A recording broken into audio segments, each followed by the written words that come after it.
Hello students.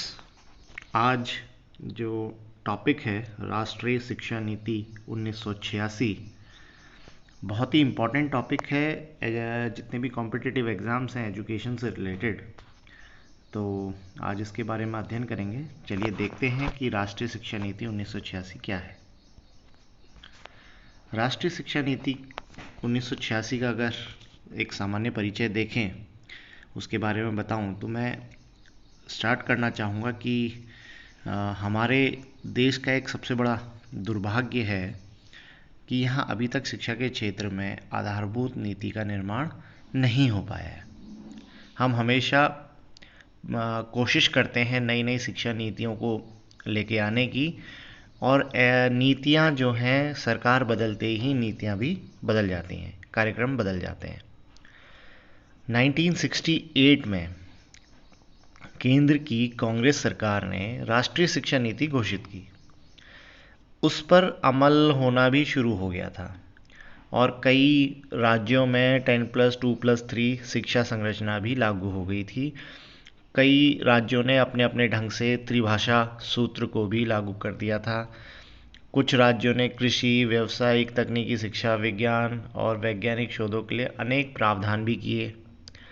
सभी प्रांतों में परीक्षा सुधार से संबंधित प्रक्रिया शुरू हो गई थी और आधुनिकीकरण के नाम पर विज्ञान एवं गणित की शिक्षा प्रारंभ कर दी गई थी और शैक्षिक अवसरों की समानता के लिए कदम उठाए जाने लगे थे। लेकिन 1977 में केंद्र में जनता दल की सरकार आ गई और मोरारजी देसाई जी प्रधानमंत्री बने। तो देसाई जी ने 10+2+3 की जो एक शिक्षा संरचना थी, उसके स्थान पर 8+4+3 की शिक्षा संरचना का विचार प्रस्तुत किया।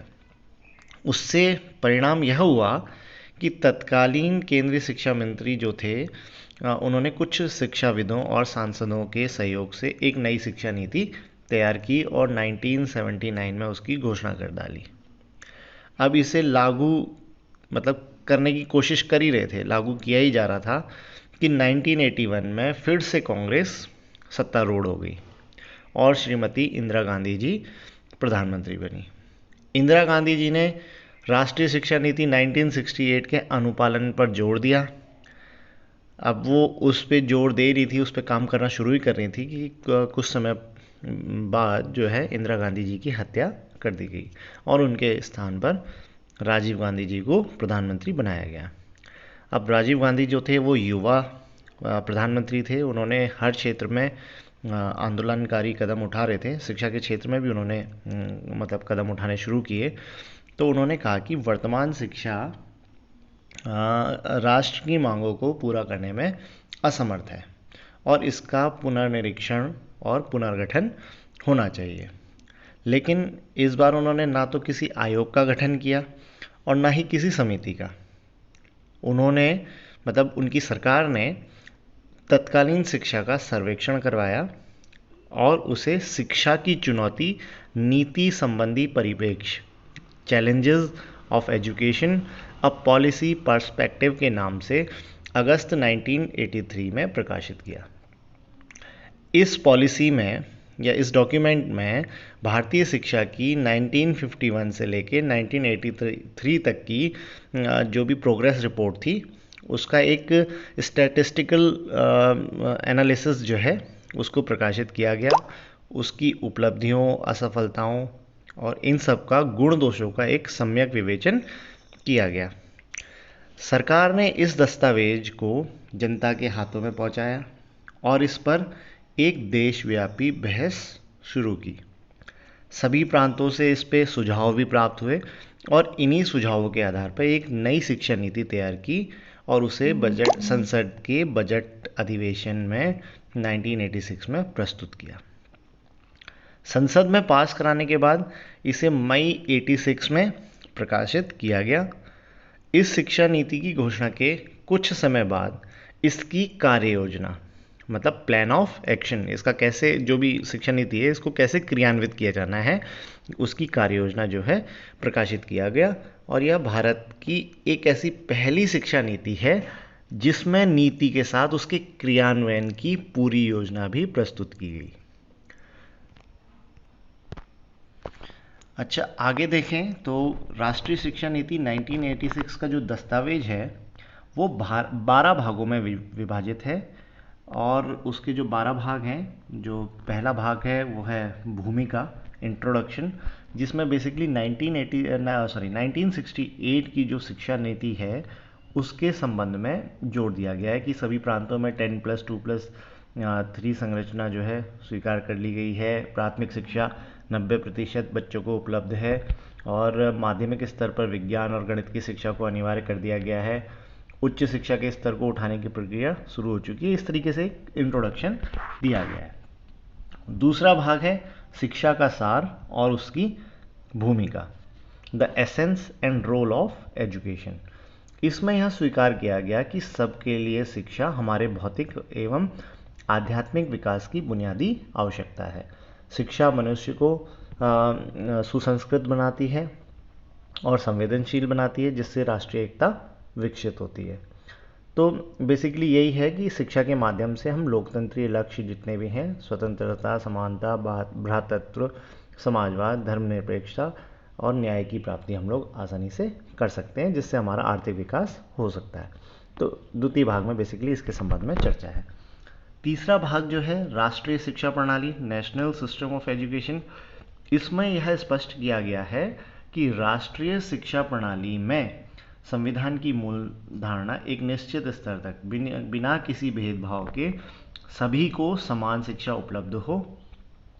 साथ ही पूरे देश में एक समान शिक्षा संरचना 10+2+3 जो 1968 की शिक्षा नीति में बताई गई थी, वैसी ही एक समान शिक्षा संरचना लागू होनी चाहिए। इसमें जो 10 वर्षीय शिक्षा की आधारभूत जो एक मतलब कॉमन एक फंडामेंटल पाठ्यचर्या तैयार होनी चाहिए, जिसके द्वारा राष्ट्रीय मूल्यों और वैज्ञानिक दृष्टिकोण का विकास हो सके। साथ ही प्रत्येक स्तर की शिक्षा का न्यूनतम अधिगम स्तर, मिनिमम लेवल ऑफ लर्निंग, निश्चित होना चाहिए। बहुत इंपॉर्टेंट पॉइंट है, कभी आ जाता है, न्यूनतम अधिगम स्तर निश्चित होना चाहिए और उसमें गुणात्मक सुधार किया जाना चाहिए। अगर हम चौथे भाग की बात करें तो समानता के लिए शिक्षा, इस पर बल दिया गया है कि शिक्षा के क्षेत्र में विषमताओं को दूर किया जाना चाहिए और महिलाओं, अनुसूचित जाति, जनजाति, पिछड़े वर्ग, अल्पसंख्यक, विकलांग, प्रौढ़ों की शिक्षा के लिए विशेष प्रयत्न किए जाने चाहिए। पांचवा भाग है विभिन्न स्तरों पर शिक्षा का पुनर्गठन, शिशुओं की देखभाल और शिक्षा, reorganisation of education at different stages, early childhood care and education. पूर्व प्राथमिक स्तर पर इस जो पांचवा भाग है इसमें पूर्व प्राथमिक स्तर पर शिशुओं के पोषण, प्राथमिक स्तर पर बच्चों की रुचिपूर्ण क्रियाओं, माध्यमिक स्तर पर गति निर्धारक विद्यालय, पेस सेटिंग स्कूल्स, ये बहुत ही इंपॉर्टेंट पॉइंट है। पेस सेटिंग स्कूल्स, गति निर्धारक मतलब बच्चा अपनी गति के अकॉर्डिंग जो है ऐसे प्रोग्रेस करे, इस तरीके के स्कूलों की बात इसमें की गई है। उच्च स्तर पर खुले विश्वविद्यालय, ओपन यूनिवर्सिटीज़ की स्थापना पर बल दिया गया है। और साथ ही यह भी बताया गया है कि चुने जो भी ऐसे कुछ क्षेत्र होंगे उनमें रोजगार को उपाधि से विलग करने की शुरुआत की जाएगी। छठवां पॉइंट है तकनीकी और प्रबंध शिक्षा। इसमें तकनीकी और प्रबंध शिक्षा के महत्व को स्पष्ट किया गया है, इसकी समुचित व्यवस्था पर बल दिया गया है। सातवां भाग जो है वो है शिक्षा व्यवस्था को कारगर बनाना, मेकिंग द सिस्टम वर्क। इसके अंतर्गत शिक्षा के प्रशासनिक तंत्र को सक्रिय करने, शिक्षकों की जवाबदेही निश्चित करने और शिक्षार्थियों के कर्तव्य बोध कराने पर बल दिया गया है। आठवें भाग में शिक्षा की विषय वस्तु और प्रक्रिया को नया मोड़ देना, reorienting the content and process of education. इस भाग में सांस्कृतिक मूल्यों और वैज्ञानिक सोच में समन्वय स्थापित करने पर बल दिया गया है। मूल्यों की शिक्षा और भारतीय भाषाओं के विकास के साथ साथ गणित और विज्ञान की शिक्षा पर भी बल दिया गया है और स्वास्थ्यवर्धक क्रियाओं जैसे कि खेल कूद, इस तरीके के जो भी गतिविधियां हैं उन पर बल दिया गया है। साथ ही परीक्षा प्रणाली और मूल्यांकन प्रक्रिया में सुधार के लिए सुझाव दिए गए हैं। नवा भाग शिक्षक, द टीचर। इसमें शिक्षकों के महत्व को स्वीकार किया गया है, उनके वेतनमान बढ़ाने और सेवा शर्तों को आकर्षक बनाने की बात कही गई है और शिक्षक प्रशिक्षण में सुधार के सुझाव दिए गए हैं। 10वां भाग शिक्षा का प्रबंध, द मैनेजमेंट ऑफ एजुकेशन में प्रशासन के विकेंद्रीकरण पर बल दिया गया है और राष्ट्रीय स्तर पर भारतीय शिक्षा सेवा, राज्य स्तर पर प्रांतीय शिक्षा सेवा और जिले स्तर पर जिला शिक्षा परिषद के गठन की बात कही गई है। शिक्षा प्रशासन को चुस्त करने की बात कही गई है और साथ ही शिक्षा पर राष्ट्रीय आय की 6% धनराशि व्यय करने की घोषणा की गई है। जो 11वां भाग है संसाधन तथा समीक्षा, रिसोर्सेज एंड रिव्यू। इसमें यह स्वीकार किया गया कि राष्ट्रीय शिक्षा नीति 1986 को लागू करने के लिए एक बड़ी धनराशि की आवश्यकता होगी। इसके लिए अनुमानित धनराशि आवंटित करने की व्यवस्था की जाएगी। इस भाग में इस बात पर भी बल दिया कि प्रत्येक 5 वर्ष बाद नई शिक्षा नीति के क्रियान्वयन और उसके परिणामों की समीक्षा की जाएगी। 12वां और अंतिम भाग भविष्य, द फ्यूचर। इसमें यह विश्वास प्रकट किया गया है कि हम लोग निकट भविष्य में 100% साक्षरता का लक्ष्य प्राप्त कर सकेंगे और हमारे देश के उच्च शिक्षा प्राप्त व्यक्ति सर्वोत्तम स्तर के होंगे। राष्ट्रीय शिक्षा नीति 1986 का जो दस्तावेज प्रस्तुत किया गया था, उसके बाद नवंबर 1986 में इसकी कार्य योजना, प्लान ऑफ एक्शन भी प्रकाशित किया गया। ये बेसिकली 24 भागों में विभाजित है और अगर इसके कुछ इम्पोर्टेंट फीचर्स की बात की जाए तो एक तो है पूर्व बाल्यावस्था परिचर्या और शिक्षा, early childhood care and education के संबंध में, मतलब जन्म से लेकर 6 वर्ष तक की आयु तक बच्चे के स्वास्थ्य की देखभाल, उसके पूर्व प्राथमिक शिक्षा के प्रसार हेतु एकीकृत बाल सेवा, इसको सुदृढ़ करने और उसकी शिक्षा योजना बनाने के संबंध में इसकी कार्य योजना प्रस्तुत की गई और उसके लिए अलग से धनराशि की व्यवस्था करने की बात कही गई। दूसरा इम्पोर्टेंट अगर प्लान ऑफ एक्शन में देखा जाए तो वो है black board, operation black board. कई बार इसमें से प्रश्न भी बनता है कि प्राथमिक शिक्षा को सर्वसुलभ बनाने के लिए 1 किलोमीटर की दूरी पर प्राथमिक स्कूल और 3 किलोमीटर की दूरी के अंदर उच्च प्राथमिक और आवश्यकता अनुसार निरौपचारिक केंद्र खोलने की बात की गई। साथ ही ब्लैक बोर्ड योजना के अंतर्गत प्राथमिक विद्यालयों की न्यूनतम आवश्यकताओं, 2 कमरों का भवन, फर्नीचर, शिक्षण सामग्री, पुस्तकालय, खेल सामग्री और कम से कम 2 शिक्षकों की पूर्ति करने और इन सब के लिए धनराशि जुटाने का संकल्प लिया गया। अब इसके अलावा जो इम्पोर्टेंट पॉइंट है वो है शिक्षक और उनका प्रशिक्षण के संबंध में जो उन्होंने सुझाव दिया। जैसा कि उन्होंने सुझाव दिया कि प्रत्येक जिले में जिला शिक्षा एवं प्रशिक्षण संस्थान डायट इन स्थापित करने और अच्छे जो कॉलेजेस हैं उनको कॉलेज ऑफ टीचर एजुकेशन के रूप में डेवलप करने। इसके साथ साथ जो और बड़े एजुकेशनल इंस्टीट्यूट्स हैं उनको IASE उच्च अध्ययन शिक्षा संस्थानों में डेवलप करने और NCTE राष्ट्रीय शिक्षक शिक्षा परिषद को स्वायत्त दर्जा प्रदान करने की बात कही गई है। तो ये प्लान ऑफ एक्शन के कुछ इम्पोर्टेंट पॉइंट थे। इसके बाद राष्ट्रीय शिक्षा नीति के कुछ मूल तत्व हैं। बेसिकली प्लान ऑफ एक्शन से ही ये उठाए गए कुछ पार्ट हैं। तो जो सबसे पहला जो मूल तत्व इसके अंतर्गत है वो है शिक्षा प्रशासन का विकेंद्रीकरण किया जाएगा। इस शिक्षा नीति के 10वें भाग में शिक्षा प्रशासन के विकेंद्रीकरण पर बल दिया गया और राष्ट्रीय स्तर पर भारतीय शिक्षा सेवा, प्रांतीय स्तर पर प्रांतीय शिक्षा सेवा और जिला स्तर पर जिला शिक्षा परिषद के गठन की बात की गई। दूसरा जो है शिक्षा की व्यवस्था हेतु पर्याप्त धनराशि की व्यवस्था की जाएगी। इसमें इसके अंतर्गत इस शिक्षा नीति के अंतर्गत 3य भाग में यह स्वीकार किया गया कि मनुष्य का भौतिक एवं आध्यात्मिक विकास शिक्षा ही करती है और हमारे सांस्कृतिक आर्थिक विकास, लोकतंत्री मूल्यों के विकास, राष्ट्रीय लक्ष्यों की प्राप्ति के लिए शिक्षा बहुत ही आवश्यक है। तो इसके लिए एक ये माना गया कि शिक्षा एक उत्तम निवेश है और इसको मतलब क्रियान्वित करने के लिए धनराशि उपलब्ध कराना सरकार का कर्तव्य है। और यह भी मतलब घोषणा की गई कि केंद्र अपने बजट में शिक्षा पर 6% का प्रावधान करेगा। तो इस तरीके से जो दूसरा मूल तत्व था। तीसरा है संपूर्ण देश में 10+2+3 शिक्षा संरचना लागू होगी।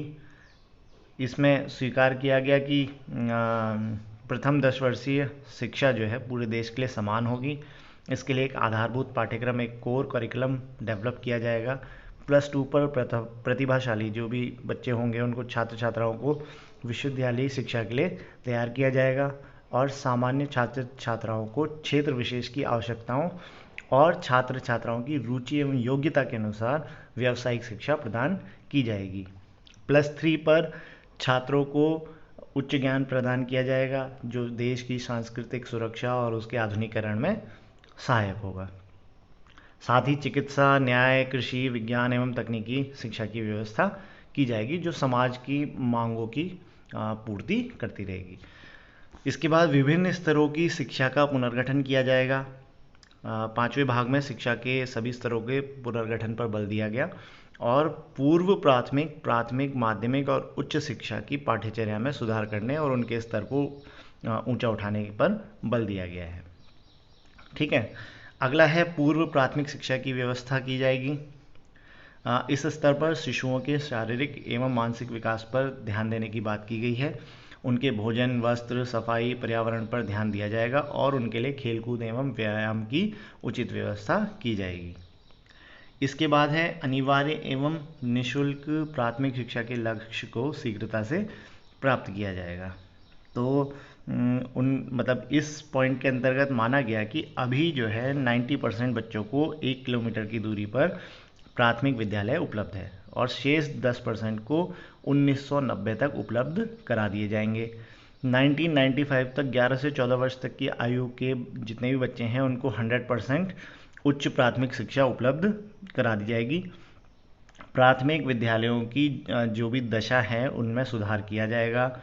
ब्लैक बोर्ड योजना, जो ऑपरेशन ब्लैक बोर्ड की हम बात कर रहे थे, इसके अनुसार जो भी चीज़ें जरूरी हैं जैसे 2 कमरे और शौचालय है ना, पक्का मकान, शिक्षक, जो भी ज़रूरत है उन ज़रूरतों को पूरा करने की कोशिश की जाएगी। अगला है माध्यमिक शिक्षा का पुनर्गठन किया जाएगा।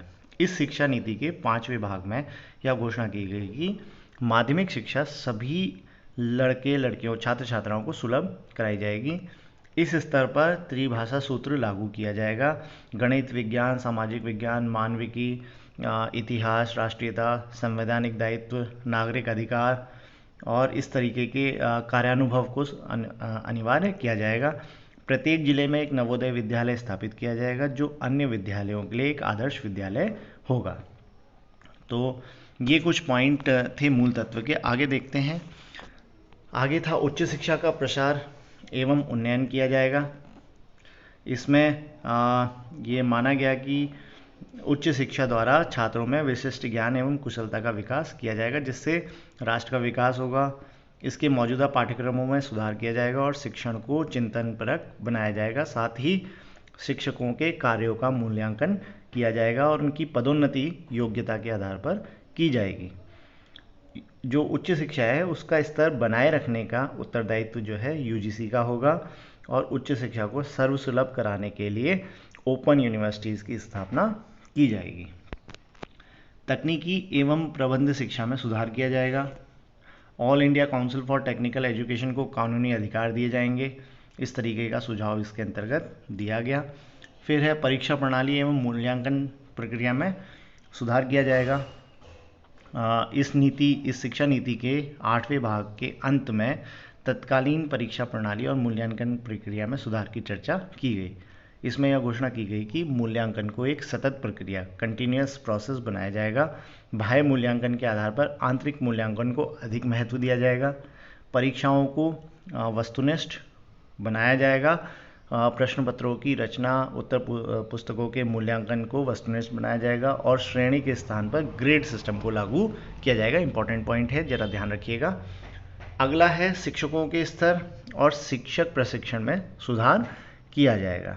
तो इस पे मैंने पहले ही आपसे चर्चा कर चुका हूँ कि प्रत्येक ज़िले में डाइट और जो भी IASE और NCTE को जो अधिकार दिए जाने की बात की है, संवैधानिक दर्जे की बात की गई है, वो इसके अंतर्गत है। फिर है प्रौढ़ शिक्षा कार्यक्रमों का विस्तार किया जाएगा। प्रौढ़ शिक्षा को राष्ट्रीय लक्ष्यों से जोड़ा जाएगा और 15 से 35 आयु वर्ग के प्रौढ़ों को साक्षर बनाने के लिए सरकारी और गैर सरकारी संगठनों का उपयोग किया जाएगा। तो ये ऐसा कुछ इसके अंतर्गत था। फिर है सतत शिक्षा की व्यवस्था की जाएगी, ओपन एंड डिस्टेंस एजुकेशन की व्यवस्था की जाएगी और जनसंचार के माध्यमों का प्रयोग किया जाएगा। इसके अंतर्गत इस तरीके की व्यवस्था थी। फिर है शैक्षिक तकनीकी का प्रयोग किया जाएगा। किसी भी स्तर की किसी भी प्रकार की शिक्षा के लिए शैक्षिक तकनीकी का प्रयोग किया जाएगा और जनसंचार के माध्यमों से शिक्षा को सर्वसुलभ बनाया जाएगा। इसके अंतर्गत इस चीज़ की व्यवस्था की गई। इसका अगला जो पॉइंट है वो है शिक्षा व्यवस्था को कारगर बनाना। इस शिक्षा नीति के 7वें भाग में शिक्षा को कारगर बनाने के लिए शिक्षकों की जवाबदेही निश्चित करने और छात्रों को कर्तव्य बोध कराने पर बल दिया गया है। इसके 3रे भाग में शिक्षा के प्रत्येक स्तर के लिए न्यूनतम अधिगम स्तर मिनिमम लेवल ऑफ लर्निंग निश्चित करने की बात कही गई है और उसमें गुणात्मक सुधार करने की भी बात की गई है। अब अगला जो पॉइंट है वो है शैक्षिक अवसरों की समानता के लिए ठोस कदम उठाए जाएंगे। इस शिक्षा नीति के 4थे भाग में यह स्पष्ट रूप से घोषणा की गई कि शैक्षिक विषमताओं को दूर किया जाएगा। महिलाओं, अनुसूचित जाति, अनुसूचित जनजाति, पिछड़े वर्ग, अल्पसंख्यक और विकलांगों की शिक्षा की विशेष व्यवस्था की जाएगी और सभी को शिक्षा प्राप्ति के समान अवसर उपलब्ध कराए जाएंगे।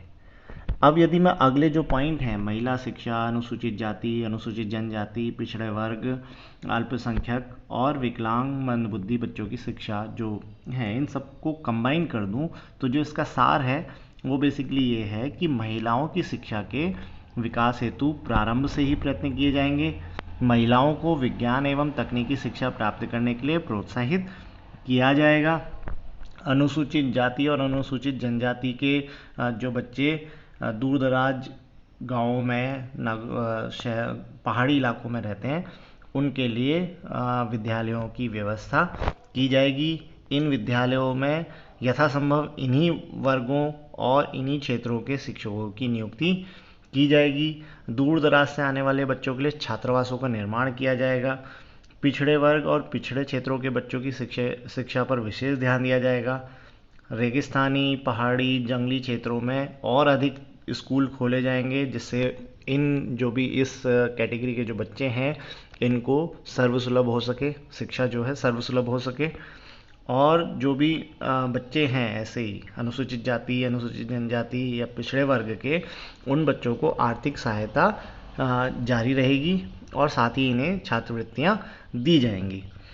अल्पसंख्यकों के बच्चों के लिए जो शिक्षा व्यवस्था में जो कहा गया वो ये था कि अपनी भाषा, संस्कृति और धर्म की रक्षा करने का अधिकार इनको दिया गया। इन्हें अपनी शिक्षा संस्थाएं चलाने का अधिकार होगा, परंतु इनका पाठ्यक्रम प्रांतीय सरकार द्वारा निश्चित पाठ्यक्रम ही होगा। इनके क्षेत्रों में स्कूलों की स्थापना की जाएगी। विकलांग और मंदबुद्धि बालकों की शिक्षा पर विशेष ध्यान दिया जाएगा और उनकी शिक्षा व्यवस्था हेतु स्वैच्छिक प्रयासों को प्रोत्साहित किया जाएगा। मामूली विकलांग बच्चे सामान्य बच्चों के साथ पढ़ेंगे। जो गूंगे, बहरे, अंधे और मंदबुद्धि बालकों के लिए उनके लिए अलग से स्कूल खोले जाएंगे। तो इस शिक्षा नीति में इस प्रकार का जो है प्रावधान किया गया। आगे देखें, यदि इस शिक्षा नीति के गुणों की बात कहें तो सबसे पहली बात है कार्य योजना और वित्त की व्यवस्था करना। 1986 की जो राष्ट्रीय शिक्षा नीति है यह भारत की एक ऐसी पहली शिक्षा नीति है जिसके क्रियान्वयन के लिए पूरी कार्य योजना, जो मैं पहले भी बता चुका हूँ, प्लान ऑफ एक्शन उसका निर्धारित किया गया, प्रकाशित किया गया और उसके लिए आवश्यक वित्त की व्यवस्था भी की गई। केंद्रीय बजट में 6% व्यय करने की बात कही गई। दूसरा, प्राथमिक शिक्षा हेतु ब्लैक बोर्ड योजना। इस पे मैं पहले ही बता चुका हूँ आपको। 2 कमरों का मकान और 2 कमरे और शिक्षक और जो भी मूलभूत आवश्यकताएं हैं, शौचालय हो, पुस्तकालय हो, जो भी इस तरीके की व्यवस्था करने की बात इसके अंतर्गत की गई। ओपन यूनिवर्सिटीज़ खोलने की बात की गई।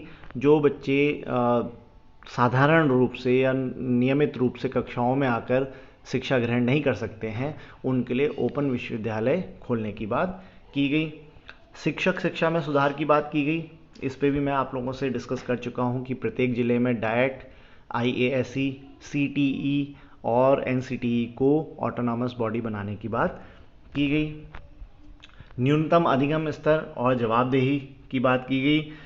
इसके अंतर्गत यह निर्णय लिया गया कि जो बच्चा किसी एक कक्षा को उत्तीर्ण करता है तो जो उस कक्षा का न्यूनतम अधिगम स्तर उसका कम से कम होना चाहिए, मिनिमम लेवल ऑफ लर्निंग उसकी उस कक्षा के अंतर्गत होनी चाहिए और इसके लिए शिक्षकों की जवाबदेही तय की गई। साथ ही शैक्षिक अवसरों की समानता, इस पे भी हम लोग बात कर चुके हैं। जितने भी मार्जिनलाइज्ड ग्रुप हैं, महिलाएं हों, विकलांग हों, अनुसूचित जाति, जनजाति, पिछड़े जो भी वर्ग हैं, इनके लिए शिक्षा व्यवस्था उपलब्ध कराई गई। शैक्षिक अवसरों की समानता इनको उपलब्ध कराई गई। तो ये कुछ राष्ट्रीय शिक्षा नीति के गुण हैं।